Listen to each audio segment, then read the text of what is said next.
Welcome to Hustles Haboobs, the podcast where we dive headfirst into the stories of Arizona's most inspiring business owners. I'm your host, Amanda Miller, and I'm so excited you're here. I feel lucky to get to share the inspiring stories of these hometown heroes. Get ready to learn how they navigate the haboobs of entrepreneurship, chase their dreams, and build something incredible right here in the Grand Canyon State. Let's hustle. Hey, Ian, thanks so much for joining today on Hustles and Haboobs. How are you doing? Doing great, Amanda. It's great to be here. Great. So I want to make sure that everyone gets an opportunity to hear the conversation. But before we get going, I did want to ask you to just share, the name of your business, what you do, and how people can get a hold of you. And then we'll jump right in. Sure. My name's Ian Shere. Just so you know, I'm not from here originally. I'm originally from New Zealand. Been over here since 2009. My company is called Citrus Kiwi Web Solutions, and it's kind of does what it sounds like. It does web solutions. So we try to take care of all your web design, web development, digital real estate needs and keep them all in one place so you've just got one phone call to make. You can find us on the web at citruskiwi.com, and that's citrus like oranges and lemons and kiwi like kiwi fruit. Or you can give us a call on 916-849-7325 and you'll get directly through to me. Awesome. I love it. I thought I detected a slight accent there. So thanks for letting us know that you're not originally from here. Love or it. Australia. Don't say Australia. No. Very, very different places. Yes. I was on a cruise recently back in July. It was an Alaskan cruise, but our cruise director was from New Zealand. And so there were him and the assistant cruise director. They did this bit where he would, kind of joke and say, "Oh yeah, and he's from that big island with all the kangaroos." And he's like, "Yeah, no, that's not where I'm from at all." So it was kind of funny every morning on their little 5 a.m. show.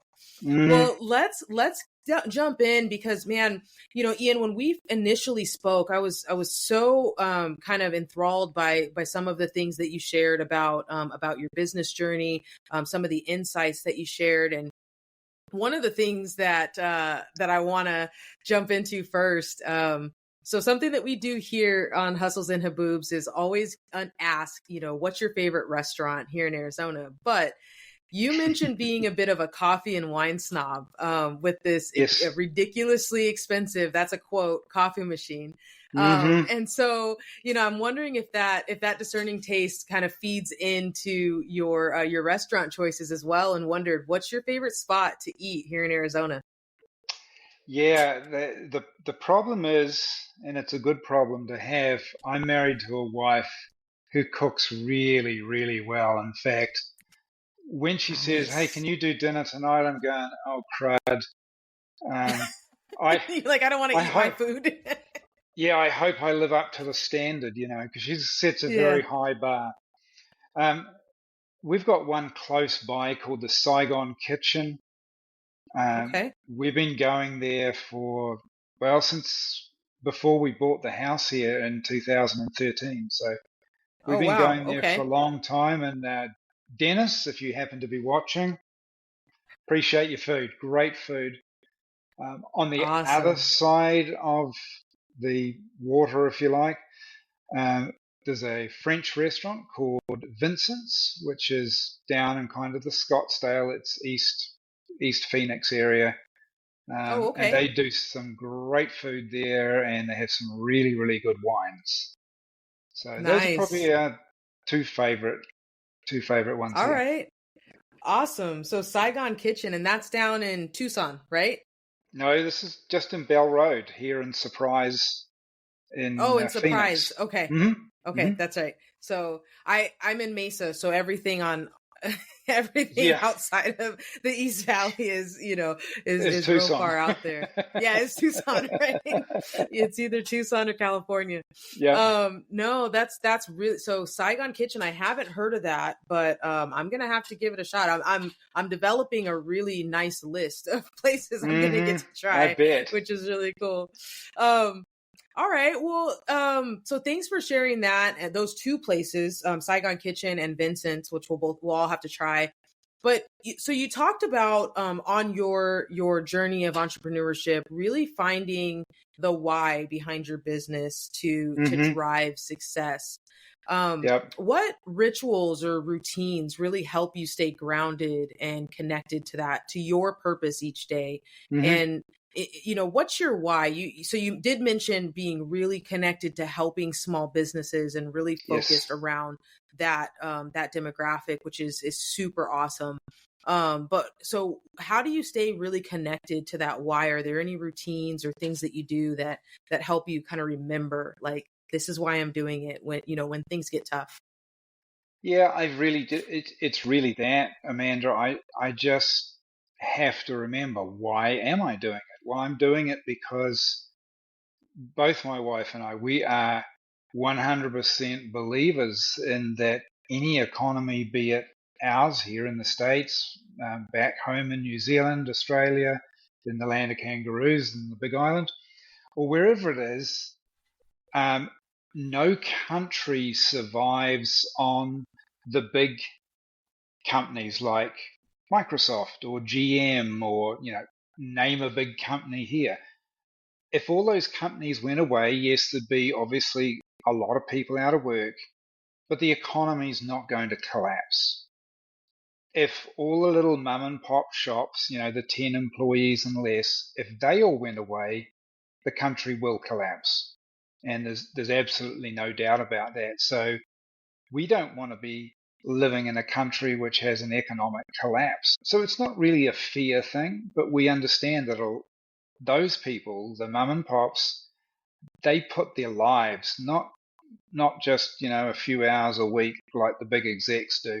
They put their lives, their families, Yeah. everything into these businesses, and we applaud them. It's like we applaud the search and rescue, the police, the Yeah. teachers, the ones are out there who don't get paid anywhere near enough. We salute your sacrifice, and we salute the sacrifice that many families have made to get a business up and running and to stay running.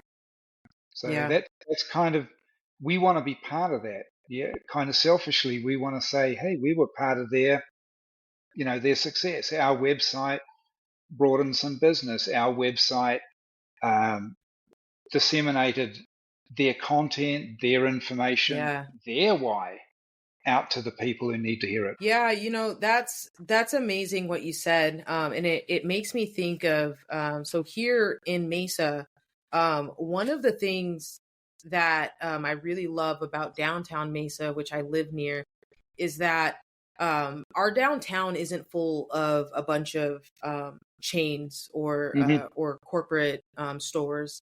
And so when you go into businesses, be they restaurants or antique shops or music shops or a bar or in downtown Mesa, chances are you're going to be able to meet the owner, and you're going to get to learn something about their life and their family, and build that relationship and exchange those conversations, which of course you can do with anyone in any business that you go into. But getting the opportunity to truly meet and intermingle with the people who this is their livelihood, like they built this business for a reason, to give something to the community and to be able to take care of their families. It's not necessarily about grandiose outcomes. So Sure. there's something really refreshing about that.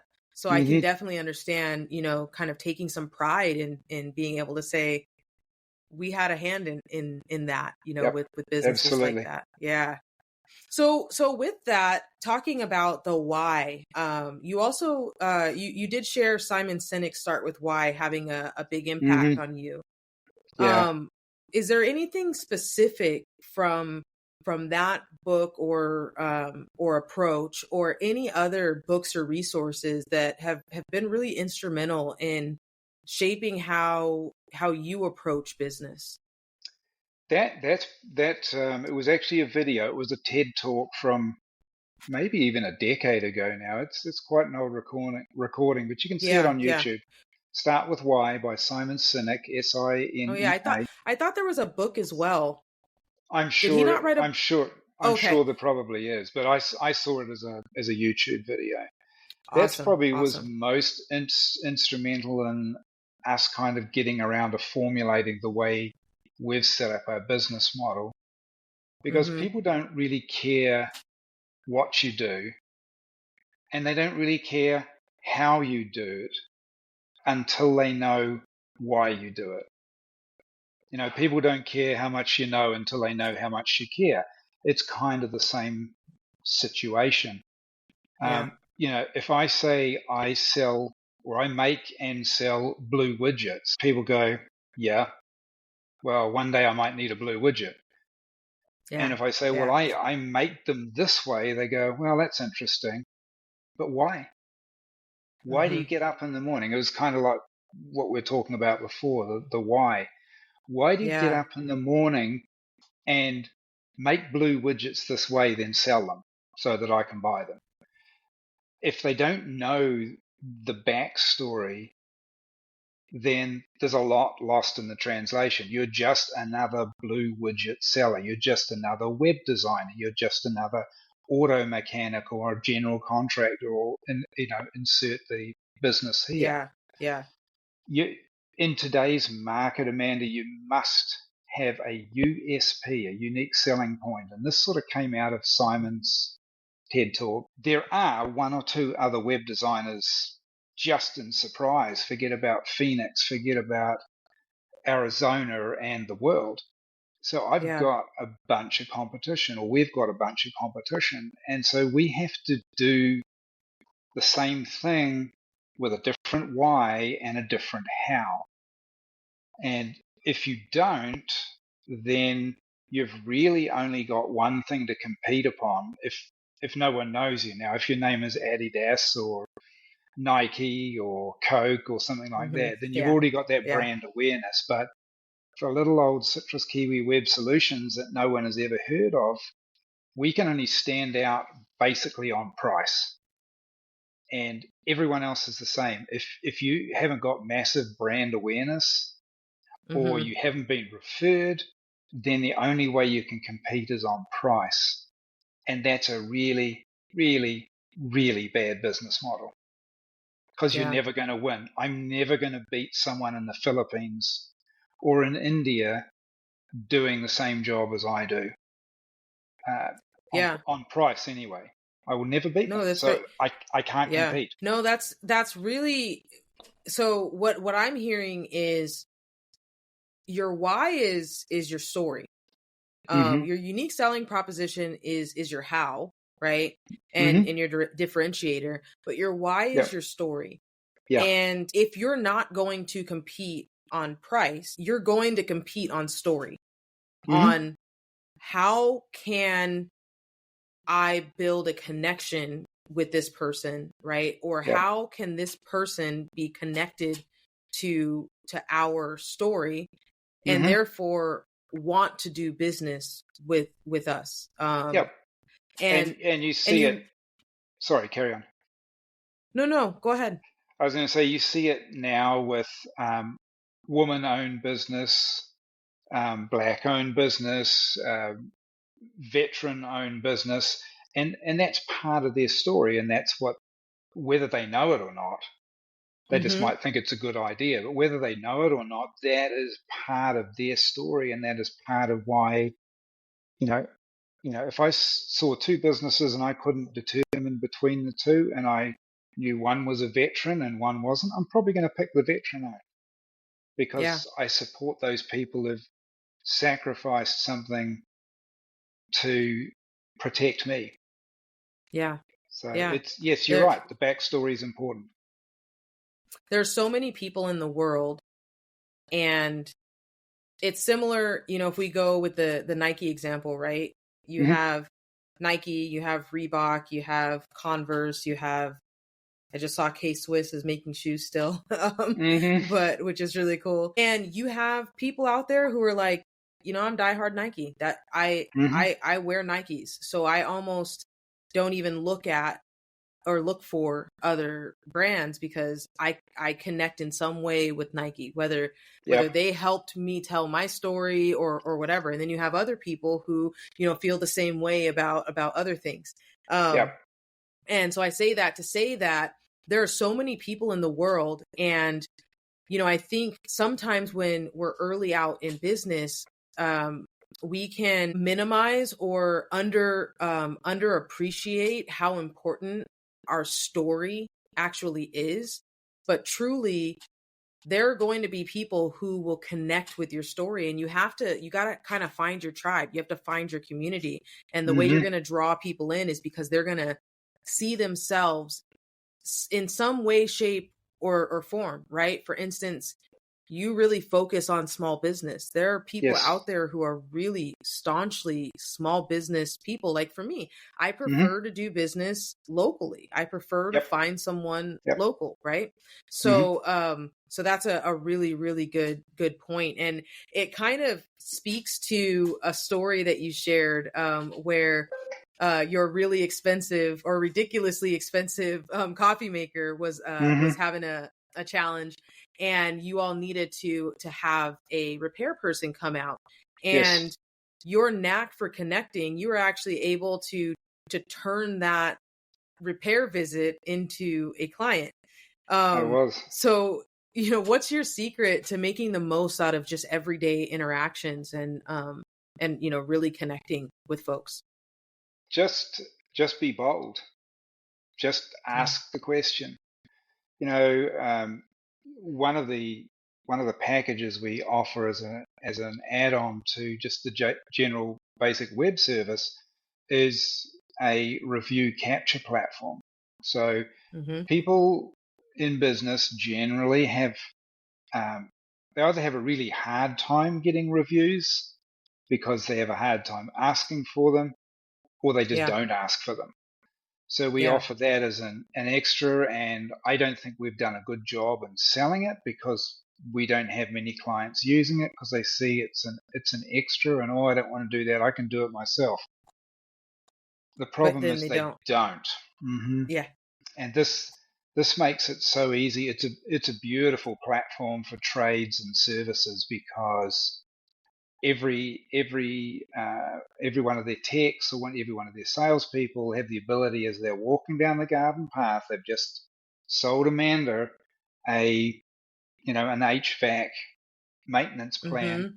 and before they're out the front gate, they can be getting on their computer, on their phone rather, tablet, whatever it is, and sending the client a review request right there and then. And what's the most opportune time to ask for a referral? Yeah. When they've just given you a Yeah. check, because they're really Yeah. excited and happy and they think you're the world's best thing since sliced bread.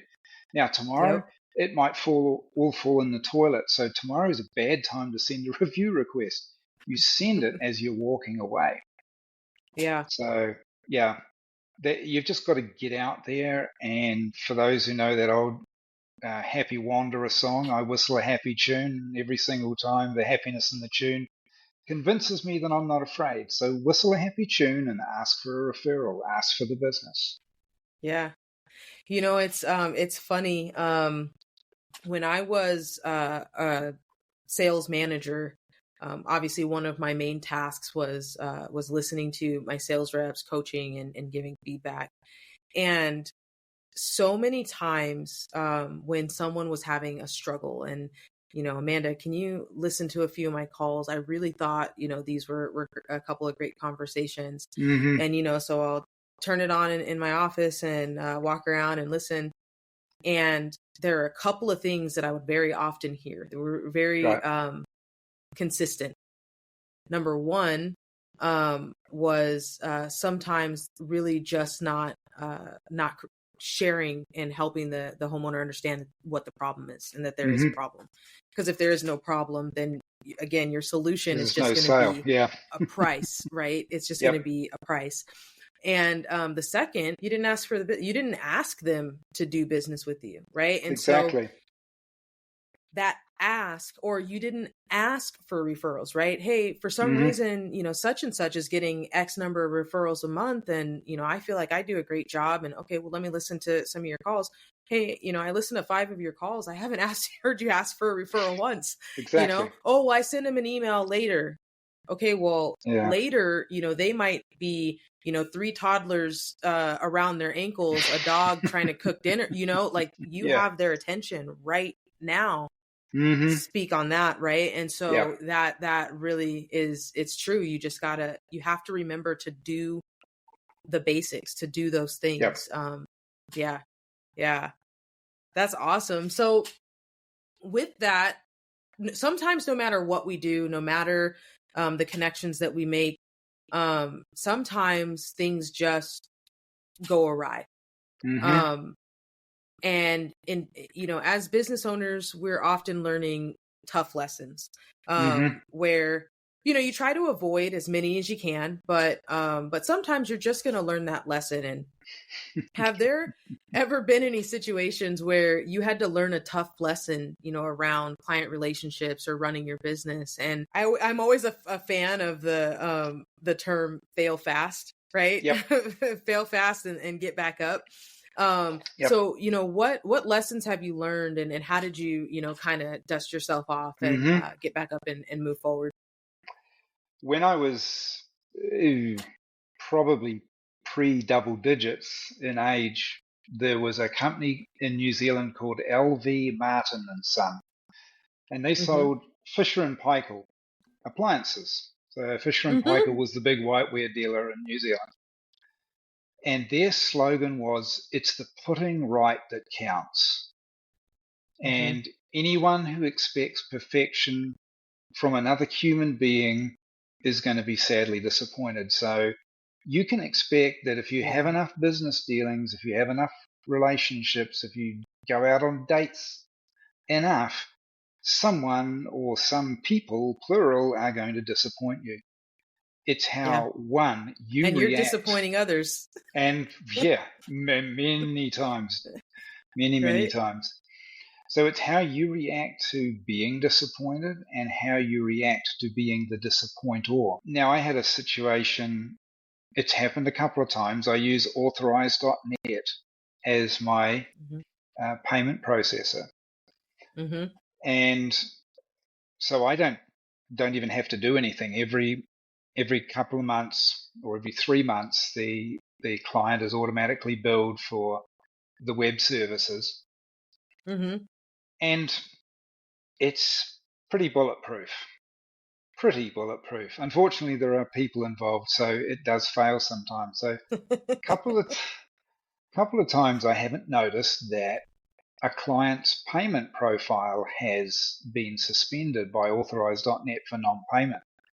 And for whatever reason, I missed the email, or the email got lost, or whatever. I never got it. And then about once or twice a year, I'll do an audit, and I'll always find 1, maybe 2 that are hanging there in the wind. So I had a case where it was a couple of years ago, and I found, I think, about 5. And so I wrote to them all, said, you haven't paid since, blah, blah, blah. The last successful one was this particular date. And go to this URL, enter your new information, and then tonight it'll take out the first one. And what I didn't realize is it would keep doing it night after night to catch up until it had caught up. So if you were 3 payments behind, it would do tonight, tomorrow night, and the next night. So I then encountered some very angry clients because I billed them last night and the next night and the next night. Oh, no. Now, they owed me, or they owed us, the money. So I'm not quite sure why they were upset that I actually wanted to take my money from them. but I hadn't told them because I didn't realize either that this is how Authorize.net handled it. Yeah. So I could have just said, well, suck it up, buttercup. You did owe me the money. You didn't tell me you weren't paying me. You didn't know you weren't paying me. So, there's a bit of blame to be shared all around. What I did is I went to every client and I said, here's one installment back. So an installment is 3 months. So I said, here's 3 months. And I refunded them 1 3-monthly payment, not because I felt morally or legally required to do so, but morally I felt I'd kind of let them down, and that was my way of saying, hey, I'm sorry. You did actually owe me the money. Just because of the communication breakdown. Yep. So that was, a kind of an awkward and financially frustrating time for everyone. But that's the way we like to do business. We like to do under promise and over deliver, essentially. Yeah. Yeah. And, I think at least what I find is that ultimately, if you do what you feel is the right thing, and, sometimes it might hurt a little, but ultimately it seems like it comes back tenfold. And you're able to let it go. Yeah. Also, yep. You're not dealing with and living in that frustration. I was recently in a situation where, there was a situation that could have gone back and forth. But it kind of went to me and I just said, okay, cool. Deal with it. We'll do it. We'll do it your way. Because I was just like, I really don't have the bandwidth to go back and forth with you on this. And the opportunity cost to me is going to be too high. So the peace of mind that you gain. And I think, goodness, like as a small business owner, peace of mind is just a precious commodity. Like you got to protect that at all costs. And,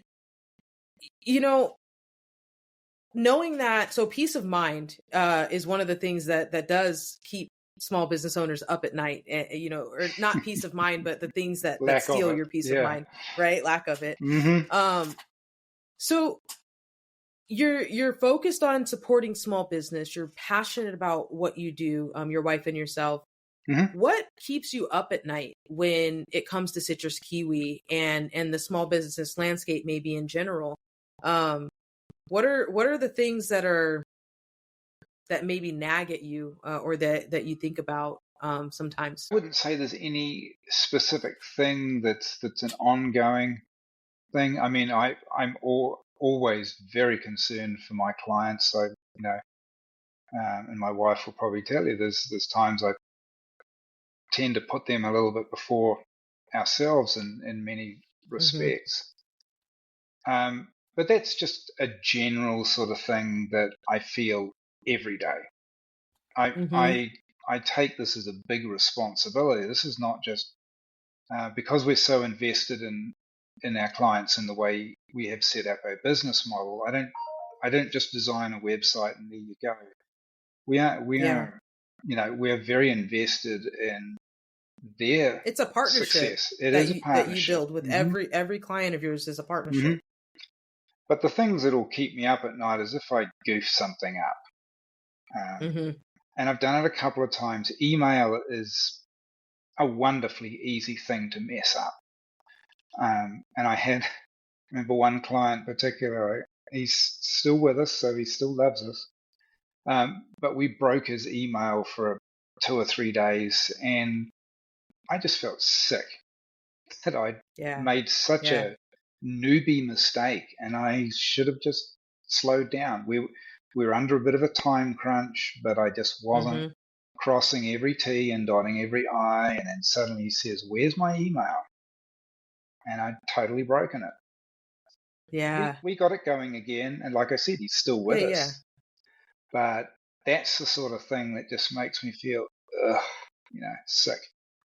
It's just like one of those somewhat avoidable challenges, right? Totally avoidable challenge if I Yeah. just taken time and I just, I think I mentioned I'm a pilot as well Uh-huh. as a web designer, and we have checklists for everything for the simple fact is we cannot memorize everything and do it exactly from memory. So before Yeah. we get in the plane, we go doing a walk around and make sure everything's okay. And when we get in the plane, we do a walk around the cockpit before we start the plane. And there's a checklist for doing everything. And Yeah. that's something we need to. I admit I do a lot from memory now in this business because I've been going for since 2009. But there are certain things you've just got to have a checklist you can check off and say, I've done this, I've done that, I've done, oh, and I've Yeah. forgotten that one. I need to get onto that. It's funny. So there's an old saying that was shared with me. I've never played baseball or softball. Those weren't sports that I played, but one of my mentors did, and his boys did, and we would talk about kind of the correlation between sports and sales or business at times. Mm-hmm. And he would always ask the question, well, okay, so what does an all-star hitter do when they are getting into a slump, or they're not they're not hitting at the same level that they need to be? Yep. He's like, they'll go and hit 500 balls off of a tee, or Mm-hmm. go to the batting cages, right? Mm-hmm. You go back to basics. And Yeah. I've often had really or even myself, right? I've often, you get into that groove, and you get into autopilot, and just because we're on autopilot doesn't mean we're autopiloting all of the right steps, right? We can Yep. get on autopilot and be missing steps. And so, it's funny because I have checklists for myself for things that I do every day. Mm-hmm. And it's just, okay, I think that automation is right. Let's go through and make sure, okay, is it firing Sure. here? Is it putting the document in the right spot? Is it naming the document correctly? Okay, and it's really easy to when you're a professional to get into the place of, well, I'm a professional, I don't need that. But Mm-hmm. We're not robots, we are humans. No. And Yep. so, to your point, sometimes just bust out the checklist and Mm-hmm. and make sure that that we've got it all. As because sometimes when you I know that, I know Mm-hmm. that thing, and that's kind of always feels a little like silly, right? Mm-hmm. When you're like, I know it. Yeah. So what about, so you've been in this business since 2009, but before that you were in architectural design back I in New was. Zealand Mm-hmm. for a number of years. You're also a pilot. Yes. Yeah, I ran my own architectural practice for 15 years back in New Zealand. They were moving towards the good old American boy model of suing people. And they got very litigious towards the whole construction industry. About the time I was leaving, I was actually involved in 4 lawsuits, 3 of which In New Zealand? in New Zealand, 3 Oh, of which I wow. walked away from. The 4th one, I don't believe I should have been, but it was kind of the architect was the last person standing, them and the city who had approved the plans, and so they were the ones that generally got sued. So the general contractor and the roofer and that, they've made a new company at the beginning of every year, so you can't sue one that's now defunct. So the last one I got found quite I liable. guess that's a strategy. Yeah, it's not a good business No, that's person terrible. strategy. It's a nasty, horrible business person strategy. I had insurance that covered it, so I walked away pretty much not out of pocket at all, but I was done with that. Yeah. But I like the creativity. So when I was looking for a new career, I'd already been designing websites back in New Zealand, particularly for my architectural practice. So I thought, that's a good avenue. I already know it. So Yeah, that's how nice. Like, so, well, sorry. Go ahead, Ian. I didn't mean that's to, right. you, No, you no, got you got me I was thinking. done. I was done. Go for it. well, I was gonna say, so you've done a lot, right? You've got a lot of experience in business ownership and in the working world. And there are some folks out there who are maybe thinking about building something of their own. And my question to you would be, what advice would you give to your younger self to help navigate the challenges that were going to arise in your entrepreneurship journey? I think I'm actually pretty happy with what I did. My Nice. biggest working regret was nothing to do with owning my own business. It was an apprenticeship I was offered at 17 as an aircraft mechanic. And I turned it down because it was 5 years old and I couldn't believe what life I would have left at the end of it at the old age of 22. So I turned it down, and I regret it because they would have taught me to fly. It wouldn't have cost me a dime to learn to fly. Yeah. The pilot's license isn't cheap. Pilot's licenses are not cheap. They're not as expensive as a 3 or 4 year college degree, but yeah, they're not cheap. Yeah. But certainly something I would like myself to know, which is probably something I've found out along the way, and I would certainly say to budding entrepreneurs of whatever age they are, is don't go in leveraging yourself financially. Make sure you've got a good chunk of cash that's going to set your business up. The first couple of years particularly are tough financially in most cases. And if you've got big overheads for debt servicing, it's going to kill you. And if it doesn't, it's going to give you so many sleepless nights and bad relationships that you just don't want to go there. So that would be number that peace one. of mind. No peace of mind in that case. Secondly, don't try and wear too many hats. That's probably something, if I was going to tell my younger self, I would tell my younger self. Don't try and be the accountant. Don't try and be the bookkeeper and the legal team and the HR and the worker and everything else. You're running a business, and you may have to be the worker to begin with, and that's okay. But certainly important things like accounting, bookkeeping, and legal, those are things you actually can't afford not to do. Back up there. You can't afford to do. To not to farm out to professionals who do it for a living. And I say the same thing to people who, are trying to do their own website. And that's why we set up the business model the way we did, because everyone can now afford one. But they say, oh, well, I didn't want to pay $1,000, so I did it myself on Wix, Google Sites or GoDaddy or something.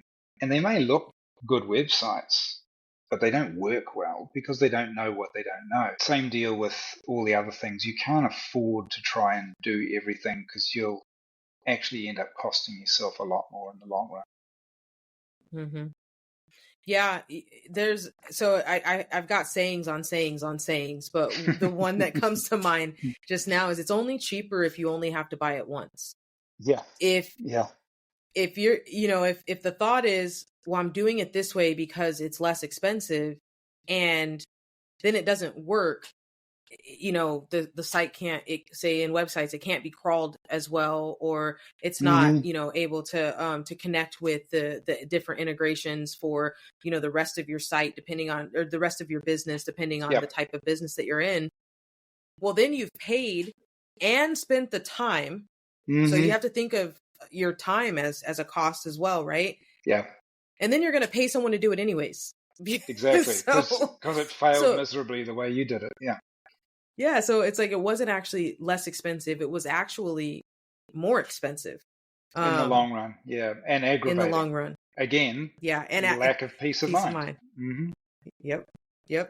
That is phenomenal advice. You know, I totally agree. It took me a little while to learn that I can't do everything.